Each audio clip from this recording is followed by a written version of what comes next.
Good morning dear students. मैं विक्रम, आप लोगों का बिजनेस टीचर। और जैसे कि आपको पता है, हमने यूनिट 9 फाइनेंशियल मैनेजमेंट कंप्लीट कर ली थी। तो आज हम इससे रिलेटेड कुछ इंपॉर्टेंट एक्सपेक्टेड केस स्टडीज पढ़ेंगे जो कि 2021 के एग्जाम में हमारी आ सकती हैं। होप सो कि आप अपना नोटबुक पेन लेकर बैठे होंगे और साथ साथ वो टेक्निक्स भी आप लोग नोट करेंगे जिस टेक्निक से मैं आपको एक केस स्टडी करवाने वाला हूँ। क्योंकि जरूरी क्या है कि जब बोर्ड एग्जाम में केस स्टडीज आती हैं तो उनको हम सोल्व कैसे करें। सबसे बड़ी समस्या ये रहती है हमारे सामने। तो आप नोट करें कि ये केस स्टडी आप सोल्व कैसे कर सकते हैं। चलिए स्टार्ट करते हैं आज की क्लास। ज्यादा वेट नहीं करेंगे हम लोग। लीजिए पहली केस स्टडी आपके सामने। और केस स्टडी है VVN limited is manufacturing steel at its plant in India. देखिए वीवीएन लिमिटेड के बारे में एक केस स्टडी है और मैं आपको यहाँ एक बात समझाना चाहूंगा। जब भी आपके सामने कोई केस स्टडी आती है तो सबसे पहले काम आपने क्या करना है, that you have to read the questions first of all. उस केस स्टडी से रिलेटेड क्वेश्चंस क्या पूछे गए हैं। यदि क्वेश्चंस आपको समझ में आते हैं और डायरेक्ट लगते हैं तो you need not to read the whole case study. लेकिन यदि आपको ऐसा लगता है कि कोई क्वेश्चन जो है that is based on the case, then you need to read it. चलिए देखते हैं पहले क्वेश्चंस क्या क्या पूछे गए हमसे इस केस स्टडी के अंदर। पहला क्वेश्चन पूछा गया है, identify the decision taken by finance manager in the above case. अगर हम बात करें फाइनेंस मैनेजर के डिसीजंस के बारे में, तो फाइनेंस मैनेजर का जो पार्टिकुलरली डिसीजंस है वो तीन डिसीजंस हमने पढ़े थे। कौन कौन से? एक तो इन्वेस्टमेंट डिसीजन हमने पढ़ा था, एक हमने फाइनेंसिंग डिसीजन पढ़ा था और एक डिविडेंड डिसीजन पढ़ा था। तो डेफिनेटली आंसर हमारा इन तीन डिसीजन में से एक आने वाला है क्योंकि फाइनेंस मैनेजर ये तीन डिसीजन लेता है। चलिए इसको पढ़ने के लिए हमें केस स्टडी पढ़नी ही पड़ेगी कि भाई कौन सा डिसीजन लेगा। आगे चलते हैं। Explain any two factors affecting the fixed and working capital requirement of VVN limited. अब दूसरा जो हम केस पढ़ेंगे उसके बाद हमें ये देखना है कि भाई कौन से ऐसे फैक्टर हैं जो कि फिक्स्ड और वर्किंग कैपिटल को यहाँ अफेक्ट करेंगे। तो ये केस हमने, ये जो टॉपिक हमने कल ही पढ़ा था कि फिक्स कैपिटल क्या होती है, वर्किंग कैपिटल क्या होती है। तो अगर आपका डिसीजन करेक्ट होगा तो डेफिनेटली जो है ना आपके फैक्टर्स भी करेक्ट होंगे। और अगर इनको देखा जाए fixed and working capital requirements को, तो ये जनरली बेसिकली किस बात से रिलेट करते हैं? इन्वेस्टमेंट से रिलेट करते हैं। तो मोस्ट प्रोबेबली हमारा इसका आंसर जो है वो इन्वेस्टमेंट डिसीजन होना चाहिए, लेकिन फिर भी हम बाकी केस स्टडी को पढ़कर अपने आंसर को डिफाइन करेंगे। नेक्स्ट क्वेश्चन है इसके अंदर हमारा, explain any four factors affecting the capital structure of VVN limited. Capital structure of VVN limited को अफेक्ट करने वाले फैक्टर्स के बारे में हमें यह बात करनी है। कैपिटल स्ट्रक्चर को, ये डायरेक्ट क्वेश्चन है, फिर भी केस पर बेस्ड होगा तो हम देखेंगे कि कौन कौन से फैक्टर यहाँ पर एग्जिस्ट करते हैं। नेक्स्ट है, explain the importance of having the financial plan for this company.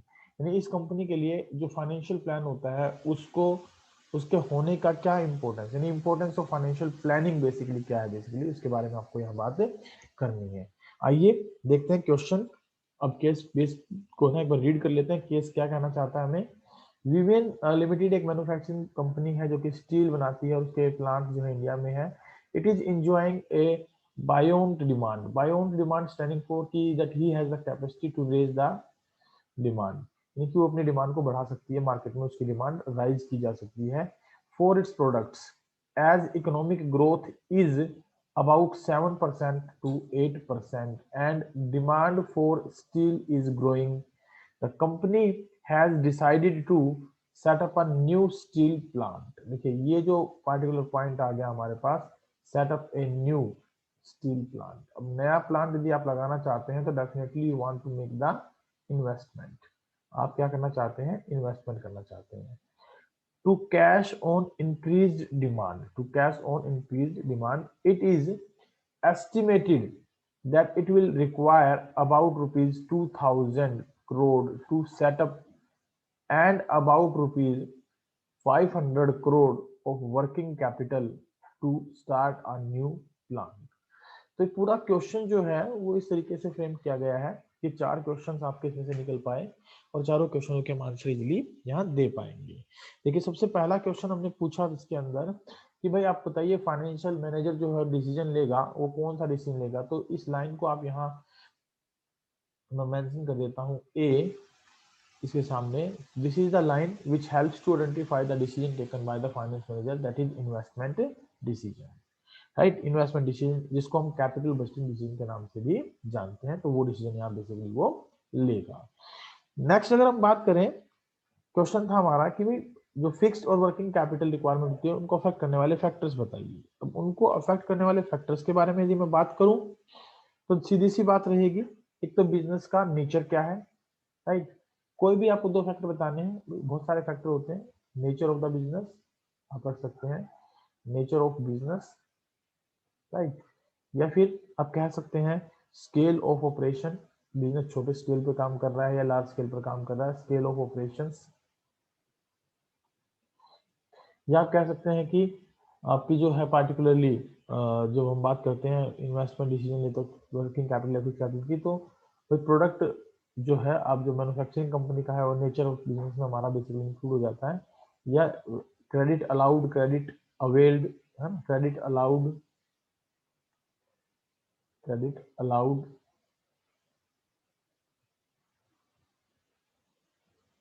Credit availed, ये कुछ जो है ना बेसिकली फैक्टर्स हैं जो कि हमारे फिक्स्ड और वर्किंग कैपिटल को क्या करेंगे, अफेक्ट करेंगे। बेसिकली हमें कॉमन 2 रखने थे, तो उसमें नेचर ऑफ बिजनेस और जो है स्केल ऑफ ऑपरेशंस काउंट किए जा सकते हैं, right. Next explain any 4 factor affecting the capital structure. अब 4 फैक्टर ऑफ कैपिटल स्ट्रक्चर की बात करूँ तो आपके पास बहुत सारे फैक्टर होते हैं।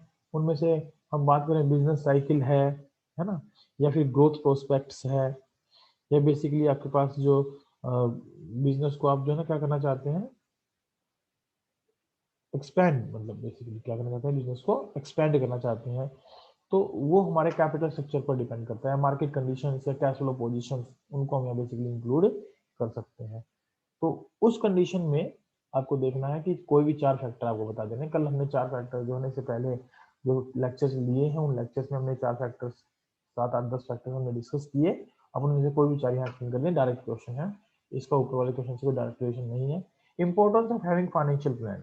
अब जो फाइनेंशियल प्लान होता है यदि उसकी इंपॉर्टेंस की बात की जाए तो फाइनेंशियल प्लानिंग बेसिकली होती क्या है, it is that type of planning which helps to forecast all the items which are likely to undergo the changes, right, and it is a blueprint of the organization। ये बताता है कि भाई कितना पैसा और किस टाइम पर आपको रिक्वायर्ड होगा, quantum of money and the time of requirement, ये 2 बातें बेसिकली डिफाइन करता है फाइनेंशियल प्लान। तो इसकी इंपॉर्टेंस के बारे में आपको लिखना है, राइट, कि भाई as per the necessary activities, required activities की पैसा आपके पास टाइमली अवेलेबल हो जाता है या नहीं होता है, तो इसके बारे में आपको यहाँ डिस्कशन करना। तो ये जो 4 क्वेश्चन है बेसिकली, ये चारों क्वेश्चनों को आपने इनमें से देखा जाए तो 2 क्वेश्चन तो ऐसे हैं जो डायरेक्ट आंसर वाले हैं, एक तो इम्पोर्टेंस का, एक फैक्टर अफेक्टिंग का, और यहाँ पर ये क्वेश्चन भी हमारा थोड़ा डायरेक्ट बनता है, लेकिन ये क्वेश्चन जो है बेसिकली वो इस केस पर बेस पे होता है।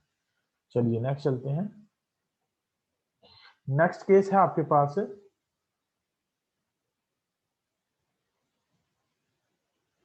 ए बिजनेस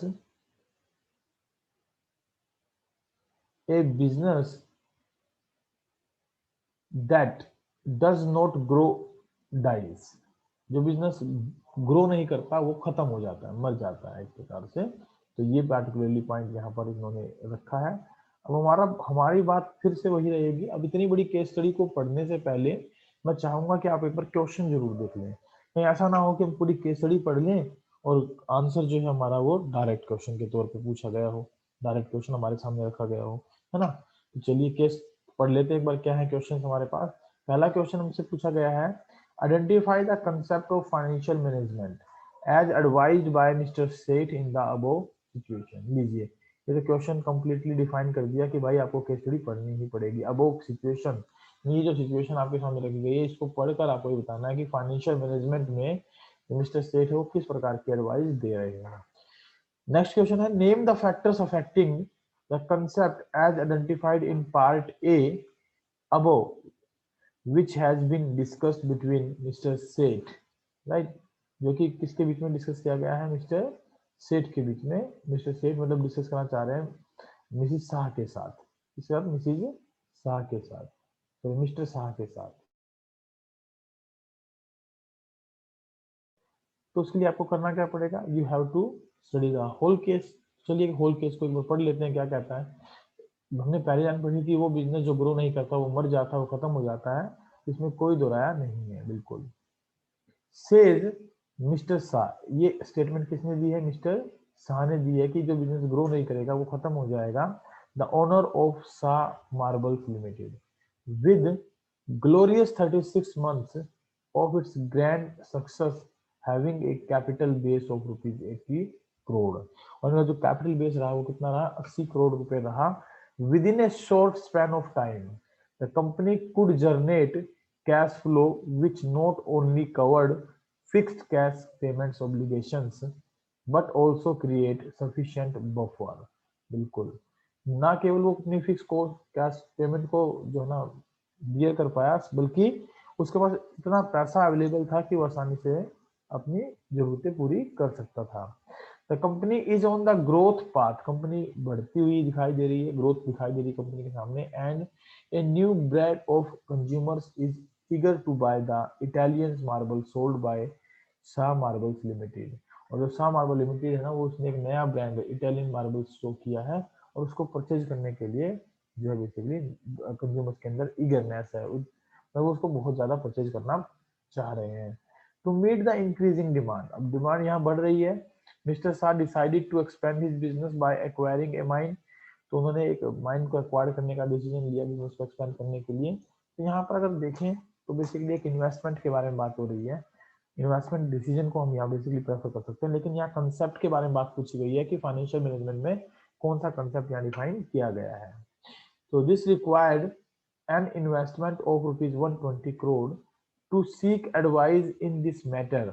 ही called his financial adviser mister Seth, और उसने एक जो रिक्वायरमेंट थी 120 करोड़ रुपए की, उसके लिए अपने फाइनेंशियल एडवाइजर मिस्टर सेठ से सलाह मशवरा किया। हु एडवाइज्ड हिम, जिन्होंने उनको एडवाइस दी about the judicious mix of equity 40% and debt 60%। तो भाई आपका जो है पार्टिकुलरली जुडिशियस मिक्स जो होगा 24 करोड़ का, वो ऐसा होना चाहिए कि 40% इसमें इक्विटी हो और 60% इसमें डेट्स हो। मिस्टर सेठ also suggested him to take loan from a financial institution as the cost of raising funds from the financial institution is low। It means flotation cost जो है वो क्या रहेगी यहाँ पर, कम रहेगी, and through this will increase the financial risk but will also raise the return of equity shareholders। And he also appraised him that issue of debt will not dilute the control of equity shareholders। अगर ये सारा paragraph check करें तो यहाँ पर हम बात कर रहे हैं कैपिटल स्ट्रक्चर के बारे में, और मिस्टर सेठ क्योंकि उन्होंने एडवाइस दी है, और क्वेश्चन हमसे जो पूछा गया था वो पहला क्वेश्चन यही था कि identify the concept of financial management as advised by mister Seth. तो मिस्टर सेठ ने जो कंसेप्ट यहाँ एडवाइज किया है वो क्या किया है, he is advising about the capital structure. किसके बारे में बात कर रहे हैं, वो कैपिटल स्ट्रक्चर के बारे में बात कर रहे हैं। At the same time the interest on loan is a tax deductible expense for computation of tax liability after due deliberations with mister Seth and mister Shah decided to raise funds from a financial institution. और जब उनमें आपस में बड़ा सलाह मशवरा हुआ तो उसके बाद उन्होंने क्या डिसीजन लिया कि वो फंड रेज करेंगे फाइनेंशियल इंस्टीट्यूशन से। तो definitely they are discussing about the capital structure कि भाई कैपिटल स्ट्रक्चर कैसा होना चाहिए उनका। बात आती है जो फैक्टर बताने हैं जो आपने ऊपर पॉइंट आइडेंटिफाइड किया उससे रिलेटेड। तो हमने कैश कैपिटल स्ट्रक्चर को आइडेंटिफाइड किया, तो कैपिटल स्ट्रक्चर से रिलेटेड कौन कौन से फैक्टर हैं जो हमें यहाँ ध्यान देने की जरूरत है। तो पहला फैक्टर हमारा, मतलब फैक्टर्स तो बहुत सारे हैं लेकिन आप उनमें से कोई भी उठा ले। जैसे कि कैश फ्लो पोजीशन के बारे में बात करें तो कैश फ्लो पोजीशन आपकी कैसी है। रिस्क इन्वॉल्वमेंट, रिस्क इन्वॉल्वमेंट कैसा है बिजनेस के अंदर, है ना, इसके बारे में हम यहाँ बात कर सकते हैं। एक बात आई थी कि लागत कम रहेगी, फ्लोटेशन कॉस्ट, तो इसको भी हम यहाँ डिफाइन कर सकते हैं।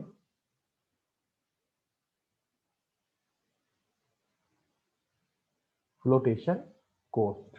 उसके बाद अगर बात करें तो टैक्स रेट के बारे में बात की जा सकती है यहाँ पर, वो भी हमारी कैपिटल स्ट्रक्चर को अफेक्ट करने में हमारी जो ना अफेक्ट करता है काफी। कंट्रोल, एक डाइल्यूशन की बात आई थी, तो कंट्रोल कंसिडरेशन भी हम यहाँ पर इंक्लूड कर सकते हैं कि ये कंट्रोल कैसे अफेक्टेड होगा या अफेक्टेड नहीं होगा। These are the some factors which are to be discussed in the above case study regarding to this question number second. Name factors affecting the concept as identified in part A above, which has been discussed between Mr. Shah and Mr. Seth.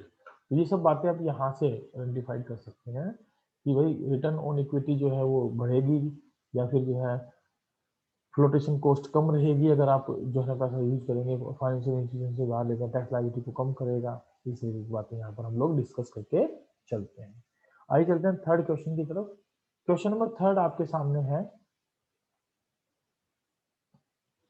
The directors of A manufacturing company. देखिए अब यहाँ question आपको दिया है पूरा, और question में ज्यादा लाइनें तो है नहीं, तो इसलिए क्वेश्चन को पढ़ लें फिर क्वेश्चन को पढ़ें, मतलब केसरी को पढ़ें फिर क्वेश्चन को देखें, या फिर एक बार क्वेश्चन को देख लें ताकि आपको अंदाजा हो जाए केसरी को पढ़ते पढ़ते कि आपको भाई इसमें क्या आइडेंटिफाइड करना है, क्या आपको इसके अंदर बेसिकली निकालना है, राइट। तो यहाँ पर आपके पास अगर बात करी जाए तो सबसे पहला पॉइंट क्वेश्चन क्या रखा गया है, what are the risk involve in it. अब यहाँ रिस्क की बात हुई है। देखिए रिस्क अगर की बात हुई है तो मैं आपको सिंपल एक बात बता दूं, रिस्क दो प्रकार के होते हैं, एक तो बिजनेस रिस्क और दूसरा आपका फाइनेंशियल रिस्क।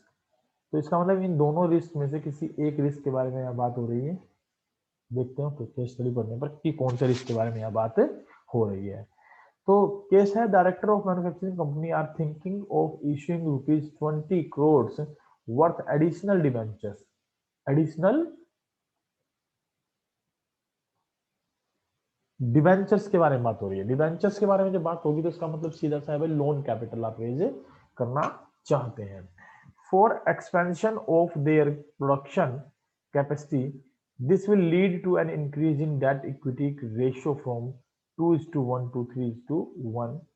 एंड अगर वो उसके रेशियो को बढ़ा देता है, यानी डेट्स कंपोनेंट को बढ़ाते हैं, रेशियो बढ़ता है, उस कंडीशन में बेसिकली रेशियो में जो इंप्रूवमेंट आई है उस कंडीशन में देखा जाए तो हमारा रिस्क जो है वो बढ़ता है।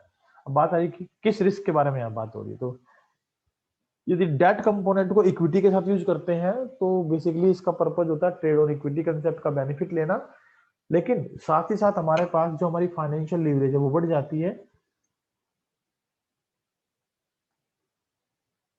और मैंने बताया था कि फाइनेंशियल लीवरेज आपकी इंक्रीज हो रही होती है तो आपका फाइनेंशियल रिस्क भी बढ़ रहा होता है। तो हम किस रिस्क के बारे में यहाँ बात कर रहे हैं, फाइनेंशियल रिस्क के बारे में, that is incapability to make the payment of interest on time.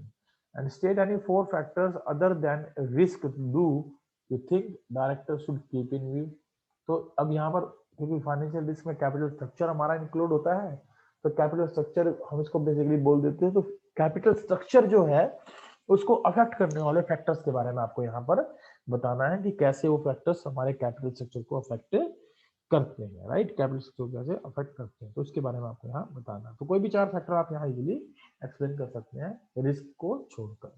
जिसमें मैंने पीछे भी बात की, कैश फ्लो पोजीशन हो सकती है ना, या फिर टैक्स रेट हो सकता है, या फ्लोटेशन कॉस्ट हो सकती है, वो सब बातें हम यहाँ पर डिस्कस कर सकते हैं। आइए चलते हैं क्वेश्चन नंबर 4 पर, पिनैकल लिमिटेड। अब ये देखिए केस जो है 4-5 लाइनों का है, तो सबसे पहले एक बार क्यों ना क्वेश्चन पढ़ लिया जाए ताकि आपको समझना इजी हो जाए।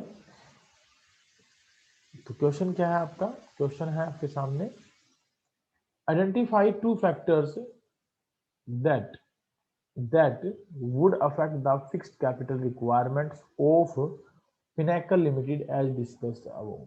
यहाँ पर आपको बताने 2 फैक्टर्स जो कि फिक्स कैपिटल रिक्वायरमेंट को अफेक्ट करेंगे जैसा कि पिनैकल लिमिटेड में डिस्कस किया गया है।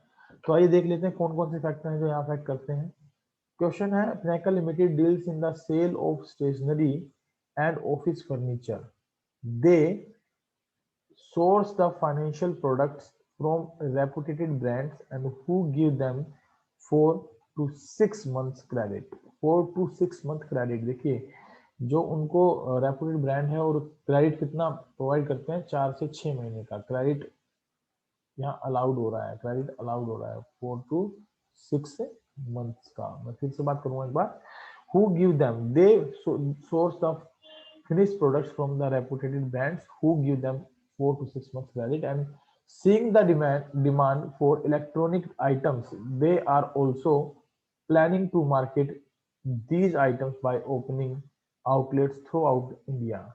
And for this, they have decided to join hands with the Japanese electronic goods manufacturers, right? Japanese electronic goods manufacturers, उनसे जाकर उन्होंने क्या किया है, बेसिकली वो कोलाबरेट करना चाहते हैं ना। ज्वाइन हैंड्स है, ज्वाइन हैंड्स का क्या मतलब होता है यहाँ पर, बेसिकली एक कीवर्ड है हमारा। ज्वाइन हैंड्स को बोलते हैं कोलाबरेट करना, यानी उनके साथ मिलना चाहते हैं, उनके साथ मिलकर काम करना चाहते हैं, कोलाबरेशन। तो यहाँ पर अगर बात की जाए तो ये दो फैक्टर्स हैं जो कि हमारे बेसिकली फिक्स्ड कैपिटल रिक्वायरमेंट को क्या करते हैं, अफेक्ट करते हैं। एक तो credit allowed by the organisation जो हमें मिला है दूसरों से, यानी हमने क्रेडिट कितना अवेल किया है। दूसरा एक है हमारे सामने क्या, कोलाब्रेशन। कोलाब्रेशन क्या होता है, तो यहाँ पर बेसिकली दो बातें हम देख सकते हैं, एक तो क्रेडिट कितना हमें मिल रहा है, दूसरा कोलाब्रेशन। और साथ ही साथ अगर देखें तो एक और भी काम इतनेकल लिमिटेड क्या कर रही है, पहली लाइन में हमने देखा नहीं, ध्यान नहीं दिया, sale of stationery, sale of stationery and office furniture, ये दो प्रकार का जो काम कर रही है। And they source the finish product from reputed brand who give them 4 to 6 months in the demand of electronic items. ठीक है, इलेक्ट्रॉनिक आइटम्स, यहाँ पर भी इस लाइन को आप यहाँ इंक्लूड कर सकते हैं। स्टेशनरी और ऑफिस काम के साथ साथ उनके इलेक्ट्रॉनिक आइटम्स की भी डिमांड बढ़ रही है, और उसके लिए वो एक नया प्लानिंग कर रहे हैं मार्केट को एक्सटेंड करने की। तो यहाँ डाइवर्सिफिकेशन भी एक पार्टिकुलरली हमारा पॉइंट इन्वॉल्व हो जाता है, डाइवर्सिफिकेशन। तो आप एक प्रोडक्ट लाइन के साथ दूसरी प्रोडक्ट लाइन को ऐड करना चाहते हैं, तो डाइवर्सिफिकेशन को भी आप यहाँ पर क्या करके चलेंगे, इन्वॉल्वमेंट करके चलेंगे, राइट। तो ये तीन फैक्टर हमने यहाँ लिखे, मेजरली आप लिख सकते हैं तो डाइवर्सिफिकेशन, कोलैबोरेशन और credit available from the company. चलिए, ये हुआ हमारा क्वेश्चन नंबर 4। होप सो कि आपको समझ में आया होगा। आगे चलते हैं क्वेश्चन नंबर 5 पर।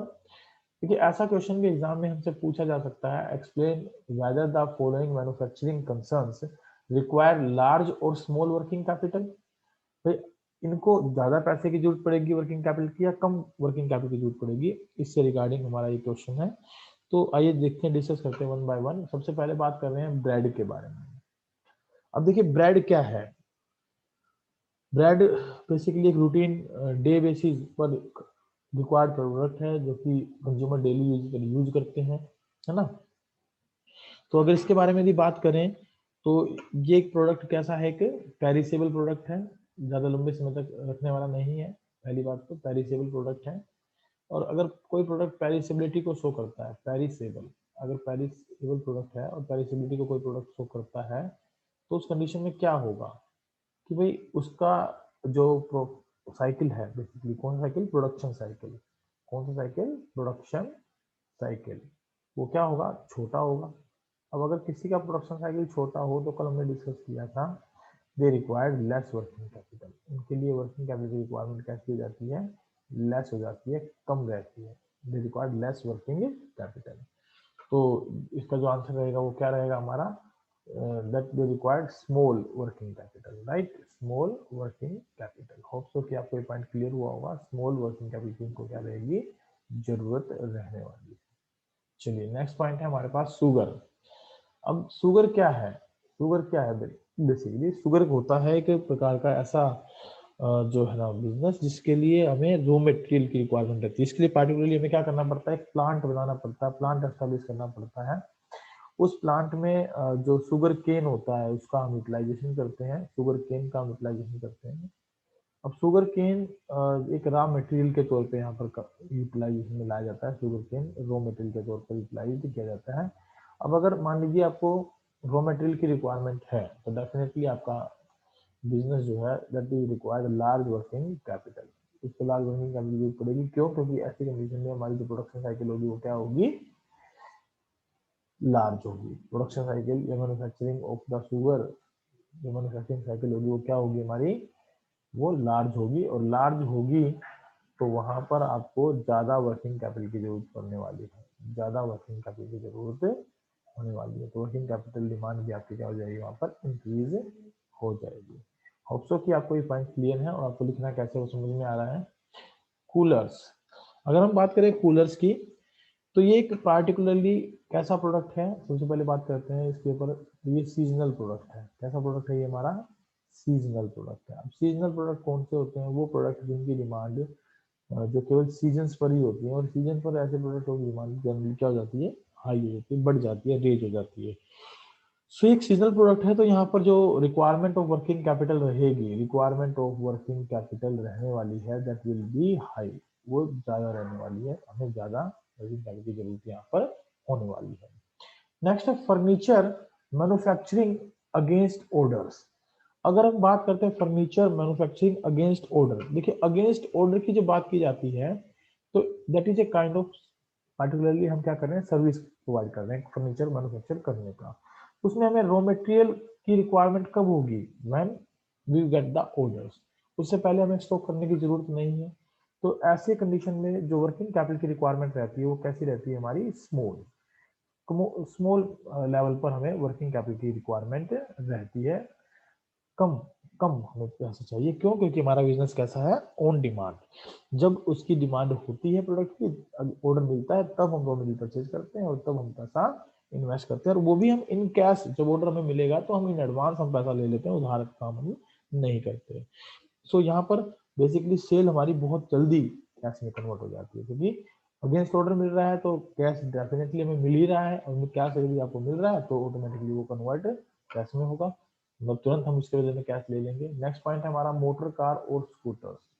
अब अगर आप बात करें मोटर कार और स्कूटर्स की, तो इनको जो है ना बनाने में हमें थोड़ा समय लगता है, यानी कि एक पार्टिकुलरली इनकी प्रोडक्शन साइकिल जो है वो थोड़ी लार्ज होती है ना। ऐसा नहीं है कि एक दिन में एक स्कूटर बनाकर हमने तैयार कर दिया, तो इनकी प्रोडक्शन साइकिल कैसी होती है, लार्ज होती है। और प्रोडक्शन साइकिल यदि लार्ज होती है तो एक बात आप क्लियर करके चलें कि आप जब ये प्रोडक्शन साइकिल लार्ज होगी तो आपको रिक्वायरमेंट रहेगी लार्ज वर्किंग कैपिटल की, लार्ज वर्किंग कैपिटल की आपको क्या रहने वाली है, जरूरत रहने वाली है।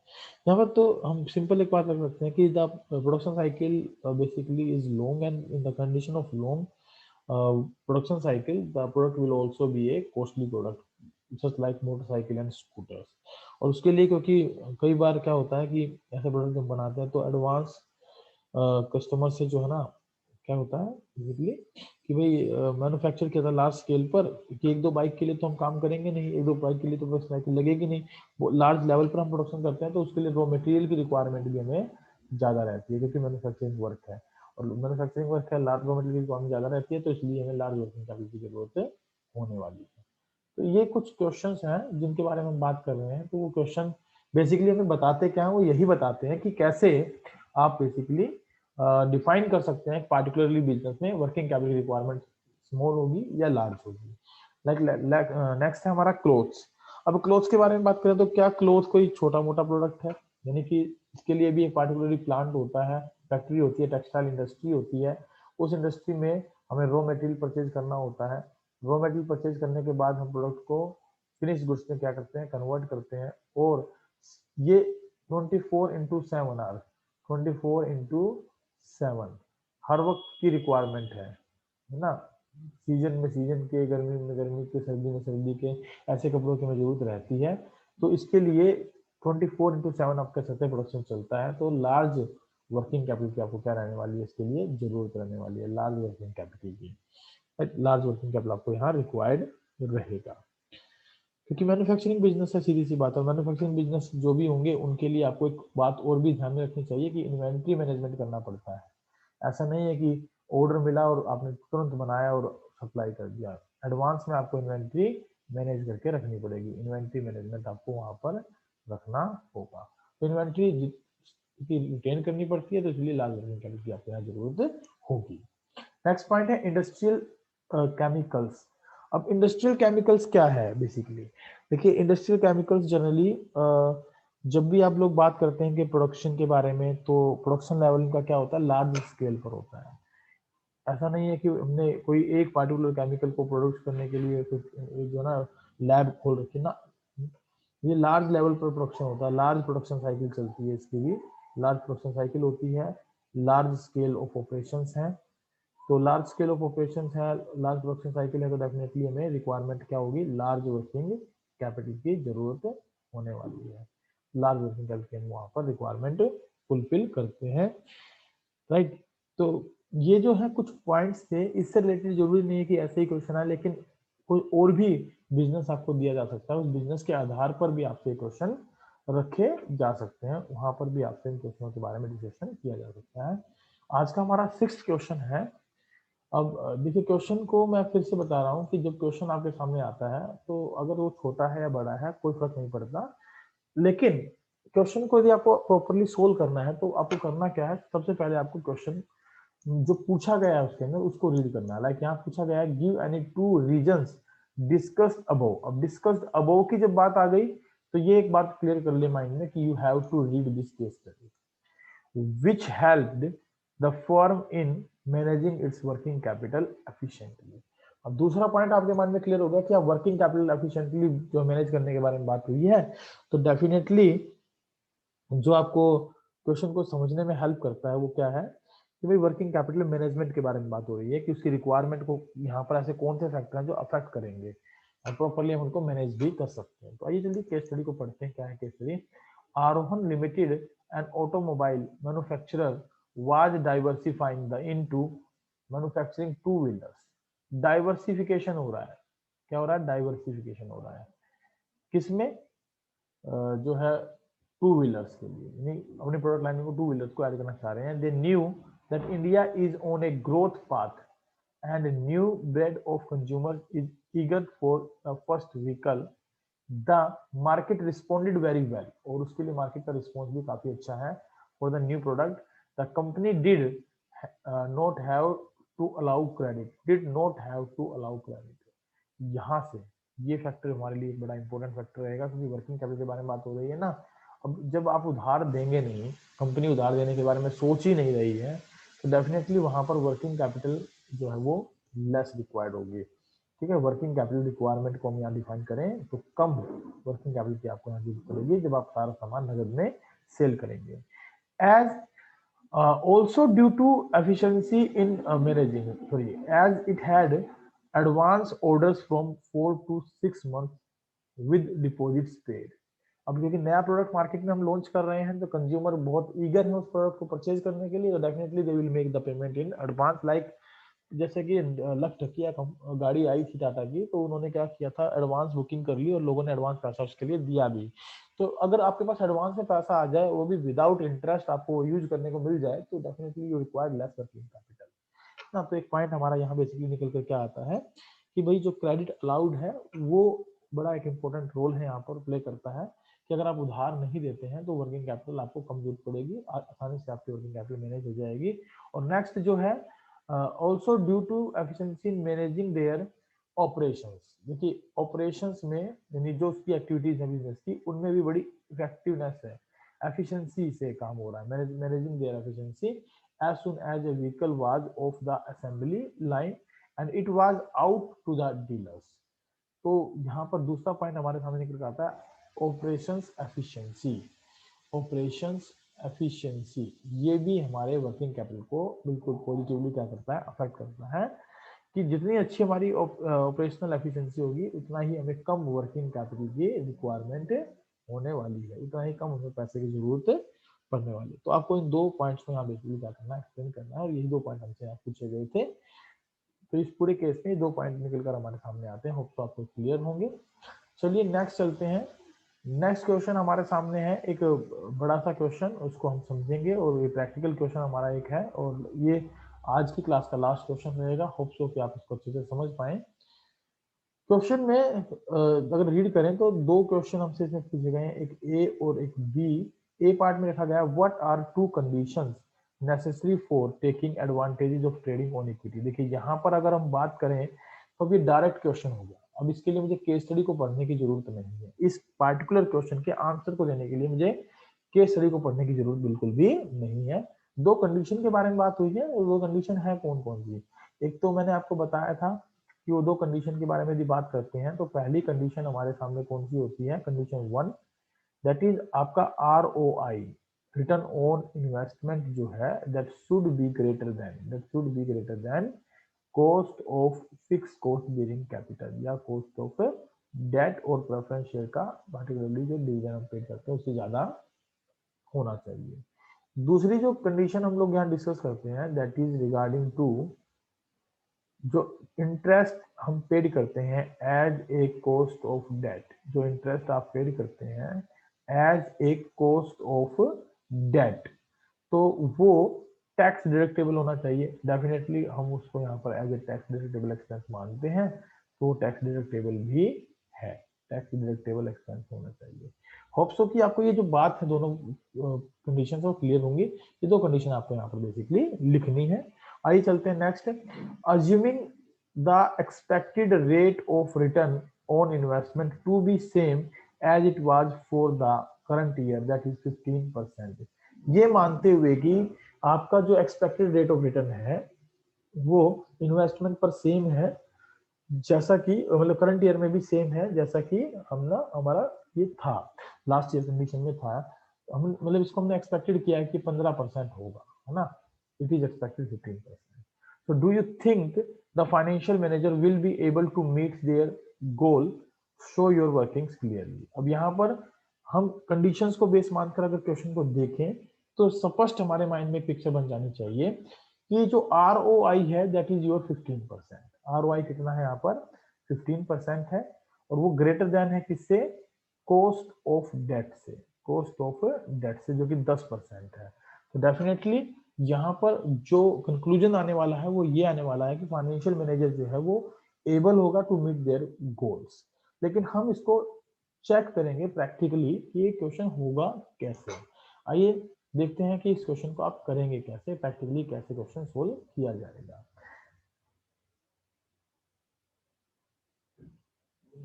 ये लीजिए, मैं एक स्क्रीन उठा लेता हूँ, ब्लैक स्क्रीन ले ली मैंने, व्हाइट स्क्रीन ले ली, व्हाइट पर रेड शायद आपको दिखाई देगा ठीक तरीके से। देखिए यहाँ पर आप है ना छोटी सी टेबल मेंटेन कर लेंगे और that will be including your trade on equity analysis. इसको आप क्या बोल देते हैं, EBIT EPS एनालिसिस बोल देते हैं, EBIT EPS एनालिसिस।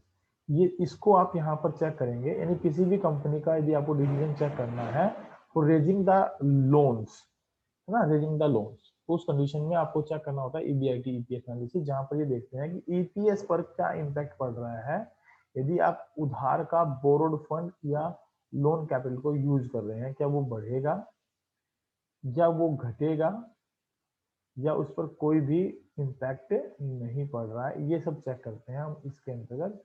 तो आइए देखते हैं कैसे इसको चेक किया जाएगा। तो उसके लिए आपको करना क्या है, आपको एक छोटी सी टेबल बनानी है, टेबल में दो सिचुएशंस क्रिएट करनी है, सिचुएशन 1 एंड सिचुएशन 2, ठीक है, सिचुएशन 1 एंड सिचुएशन 2। यहाँ पर अगर बात की जाए तो सिचुएशन 1 जो थी वो ये थी कि मेरे पास जो कैपिटल इन्वेस्टमेंट था वो 9 लाख रुपए का था, 9 लाख रुपए का था। अगर क्वेश्चन को आप पढ़ें तो उसमें देखेंगे क्वेश्चन में 9 लाख रुपए का मेरे पास क्या था, सिचुएशन 1 थी, राइट। अब उसके बाद अगर हम बात करें सिचुएशन 2 की, तो सिचुएशन 2 में उन्होंने बताया कि आप अमाउंट बढ़ाना चाहते हैं 40 लाख से, वो भी डेट्स यूज करना चाहते हैं, और ये 9 लाख क्या है आपके इक्विटीज हैं, ₹10 ईच एक आपका शेयर है, तो टोटल 90,000 आपके पास क्या है शेयर्स, 90,000 शेयर्स, राइट। और सिचुएशन 2 में क्या था कि 9 लाख तो आपके पास इक्विटी कैपिटल है ही है, लेकिन साथ ही साथ हम इसके साथ क्या कर रहे हैं, हम बढ़ा रहे हैं 10% डेट्स भी, 10% डेट्स भी हम यहाँ पर इंक्रीज करके चल रहे हैं। तो 10% डेट्स यदि आप यहाँ इंक्रीज करके चलेंगे तो उससे होगा क्या, 40 लाख रुपए के डेट्स आपने यहाँ पर इंक्रीज कर दिए। यहाँ पर एक बात जो उन्होंने कॉमन बता दी वो क्या है कि चाहे कंडीशन 1 हो चाहे कंडीशन 2 हो, सिचुएशन 1 हो या सिचुएशन 2 हो, दोनों ही कंडीशन में जो ROI है, ROI है रिटर्न ऑन इन्वेस्टमेंट, जिसके थ्रू हम क्या निकालते हैं बेसिकली EBIT, क्या निकालते हैं EBIT, earning before interest and tax. वो क्या बनेगा हमारा, दैट विल बी 9 लाख पर 15% है रेट हमारी, तो 15 में 135, 1,35,000 रुपये बनेगा यहाँ पर। और दूसरी तरफ अगर हम बात करें तो 40 और 9 जो है 49, लाख रुपीज है और 49 लाख रुपीज पे अगर 15% बात करें तो 15 चौके 60 और 15 में 135 है, तो 7,35,000 रुपए का नियर अबाउट हमारा क्या बन जाएगा 15% के रेट से ईबीआईटी बन जाएगा, राइट। अब ईबीआईटी हमारे पास आने के बाद हम कैलकुलेशन करने के लिए सबसे पहले लेस क्या करते हैं, इंटरेस्ट माइनस करते हैं, राइट, इंटरेस्ट माइनस करते हैं। अब इंटरेस्ट को यदि माइनस किया जाएगा तो 10% की रेट से माइनस किया जाएगा, क्योंकि बोरोड फंड हमारा कितना है 10% है, तो यहाँ पर तो कुछ भी पेड नहीं होगा क्योंकि हमारे पास बोरोड फंड है ही नहीं। यहाँ पर हम माइनस करेंगे 40 लाख पर 10%, यानी कि 4 लाख रुपए का बोरोड फंड आप यहाँ पर क्या करने वाले हैं, माइनस करने वाले हैं, जिससे आपके पास निकल कर आएगी क्या, EBT, earning before tax, earning before tax. अब अर्निंग बिफोर टैक्स आपके पास कितना कितना आया, 1,35,000 रुपए, 1,35,000 रुपए। और दूसरी कंडीशन में कितना आया, 3,35,000 रुपए। अब देखो देखने में तो यही पता लग रहा है कि सिचुएशन भी जो है वो बेनिफिशियल होगी, लेकिन कहीं ना कहीं जाके पासा पलट जाएगा जब आप यहाँ पर टैक्स रेट माइनस करेंगे और ईपीएस निकाल कर दे देंगे।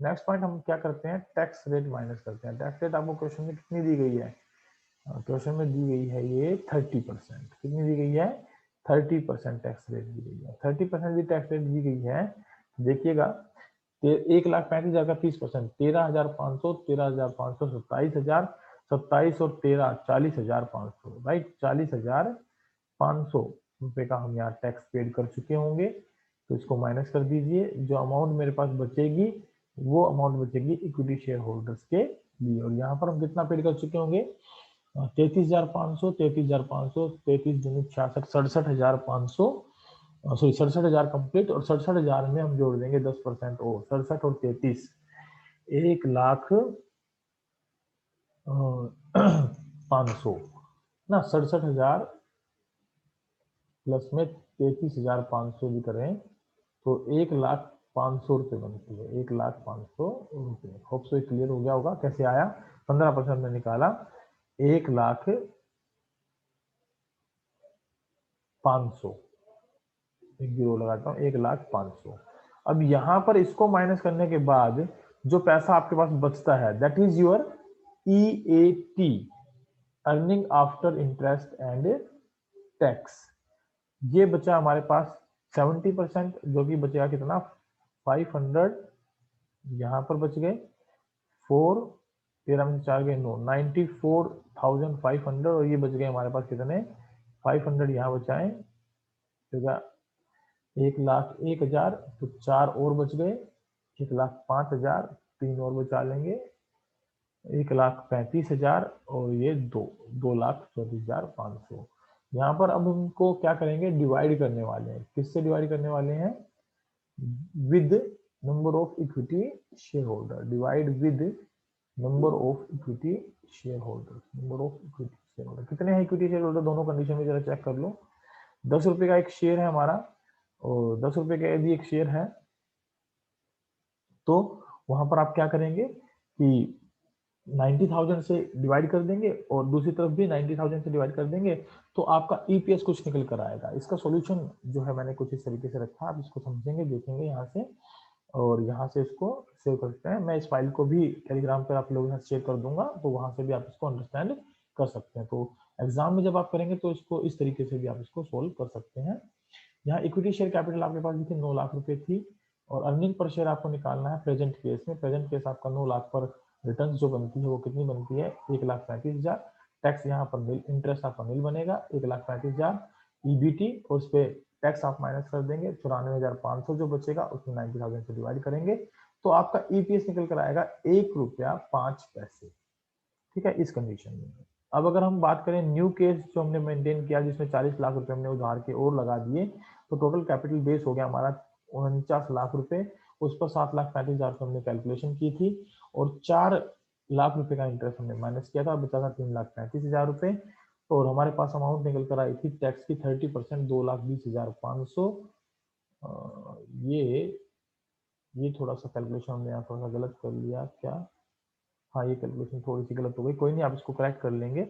ये अमाउंट हमारी अमाउंट बनकर आई थी कितनी, 3×5 = 15, 3×4 9 और एक 10, 3×4 और एक 10, 1,05,000 रुपये। ये आप यहाँ माइनस करेंगे और जो भी अमाउंट आपके पास बचेगी, जो भी अमाउंट आपके पास बचेगी वो कितनी बच रही थी हमारे पास, 2,24,000 के आसपास कुछ बच रही थी ना, 2,34,000, 2,34,500 रुपये या 1,05,000 आप जो है माइनस करके चलेंगे तो 2,34,500 आपके पास बच रहे थे, उसको 90,000 से डिवाइड कर दें और ये ईपीएस जो होगा वो हमारा ज्यादा होगा कंपैरेटिवली टू इस ईपीएस से। तो इस कंडीशन में आप कंक्लूजन दे सकते हैं, yes, by using the trading on equity concept, financial management is able to meet their financial requirements, है ना, वो अपने जो रिक्वायरमेंट्स है उनको आसानी से क्या कर सकता है, मीट कर पाएगा, उसके अपने गोल्स जो है उसने जो अचीव करने थे वो इजीली उन गोल्स को क्या कर पाएगा,